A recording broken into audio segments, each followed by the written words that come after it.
台中市大里區的公正國中有一個人獅社團，學生在教練指導之下練習拍鼓甲人獅基本功夫，嘛相當注重團隊的精神甲品行。進前參加全國中華杯人獅錦標賽，在台灣獅項目摕到國中組第1名。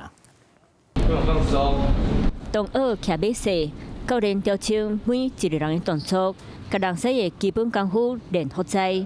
公正國中去年成立新獅社，互有興趣的同學會當來這練人獅和拍鼓，嘛宣揚傳統民俗技藝。因為舞獅的部分基本上很要求我們的一些肌力訓練。那在國中端的部分，因為他們的身體其實沒有到像成人一樣那麼的發達，所以我們在訓練上可能會比較多是在練蹲馬步的動作。進前參加中華杯人龍人獅的錦標賽，在台灣獅項目得到國中組第1名，真無簡單。這個民俗技藝用要失傳的啊，所以咱愛加減甲伊鬥支持一個，互伊袂當失傳。熱心的民眾鬥助經費來買設備，希望傳承技藝袂去失去。